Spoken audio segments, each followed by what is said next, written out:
set? Upset. All right. And you'd have to start off and,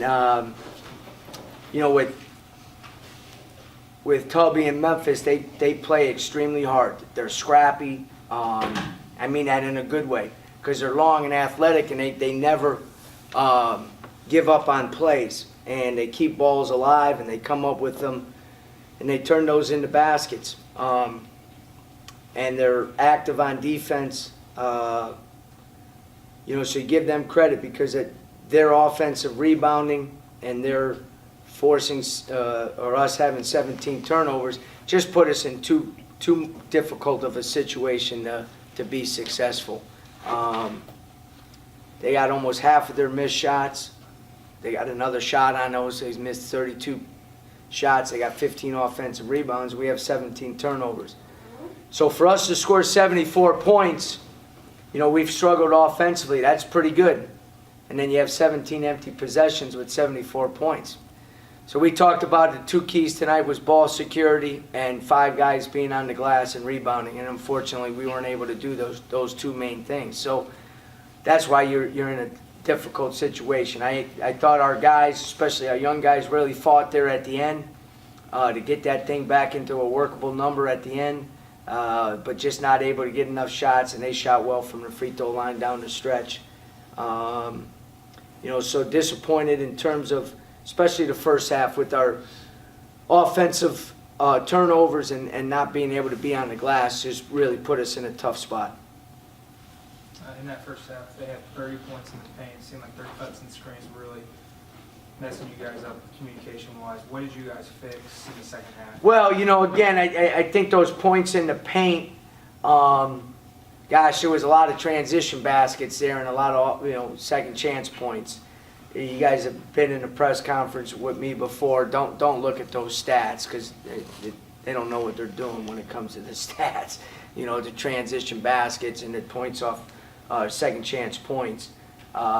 They get 15 offensive rebounds, and it says they only have 11 second chance points. It's impossible. It's impossible. You know what I mean? They got a lot more than 11 second chance points. So they got the ball in the paint. We played behind the post, which we can't do. And we gave up second chance opportunities, and they scored at the rim on the break. They were able to attack the basket. And that's what they do, and that's what they do well. And then all of a sudden they mix in a 3 here and there. 6 of 16 probably is the best they shot from the 3 all year long. They don't take a lot of them. Johnson 3 for 5. I think he came in shooting about 20%. But when you add that into their shots at the rim, both on second chance points in transition, it hurt us. Where did they get the transition from? Primarily in this game, it was off our turnovers. You know what I mean? Either a turnover or a bad shot led to them being able to get those breakouts. And it's hard defensively to stop those two things. Our first shot defense is pretty good, but if you give up 15 offensive rebounds, it doesn't matter. They are great at tipping and tapping the ball and keeping things alive, and give Davenport credit. He was the hardest working player on the court, 7 offensive rebounds. He's 6'8", 215 pounds. It ain't like he's a bruising beast out there, but he plays hard. And that was the thing. That team plays extremely hard, and because of that, good things happen for them, and that's exactly what happened tonight. The lead ballooned to 20 points with 10 minutes left in the second half. You guys hit it down to 9 under 2 minutes. What was the key factor of those? Well, a key factor, I thought our young guys played really well during that stretch. They were aggressive. They attacked the basket. Now all of a sudden we make a couple shots. We rebounded a little bit better during that stretch, and we didn't turn the ball over during that stretch. I thought that was the biggest one. And then we played with great intensity during that stretch. All of a sudden now you make a couple shots too. It's not rocket science. You play hard, you play with intensity, you play discipline and what you're supposed to do, usually good things will happen to you. Shots show and then you make them.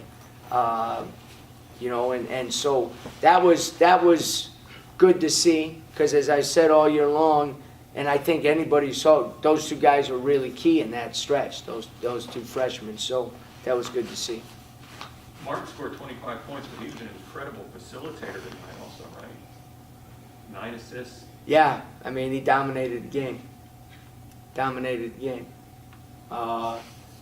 Him and Davenport dominated the game. Davenport on the glass and scoring 18 points, 11 rebounds, 7 offensive rebounds.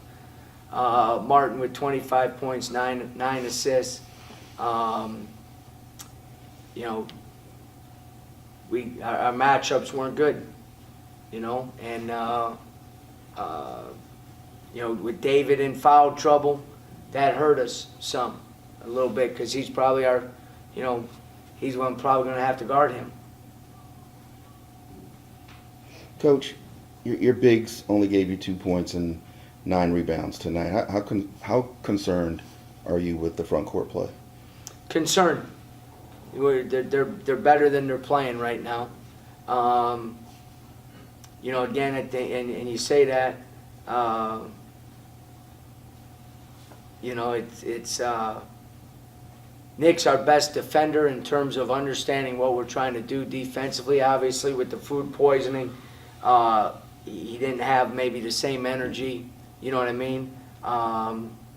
But we got to be able to get some easy baskets around the hoop, and those guys have to help us control the defensive glass. I thought Isaiah actually in his 17 minutes defensive rebounding wise was pretty good. He got 4 defensive rebounds in 17 minutes, and was a little more active on the offensive glass. Didn't come up with any of them, but he was more active.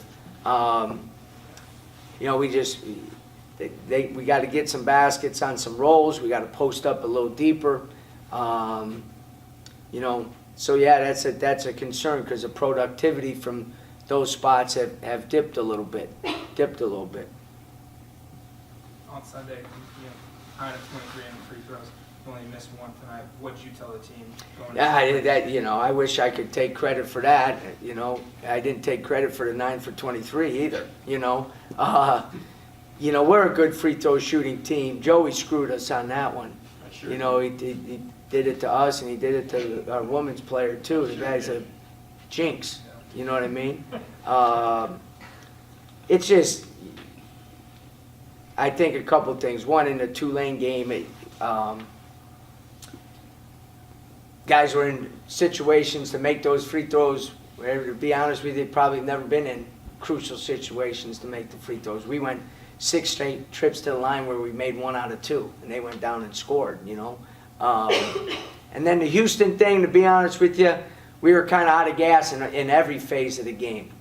We kind of gritted it out defensively, but sometimes that's one of the first things that go. We're a better free throw shooting team today. Obviously, we showed it. David was good at the line, which is good, because he was aggressive attacking the basket. Again, unfortunately, with what we're trying to do, there's just wildly inconsistencies in doing it. We are very good defensively in 5 out of the last 6 halves that we played, and today we weren't in either half. And same system, same prep work, all the things. Just we got to gain some more consistency. And to be honest with you got to keep looking at your upperclassmen to help you in that, because that's one of the things that they got to bring to us right now. They got to bring to us. So we got 8 games left, a day off tomorrow, which is sorely needed. Memphis played on Saturday, we played on Sunday. They had the week off before. We need a day off right now and get ready for Sunday. anything else? All right. All good? All right.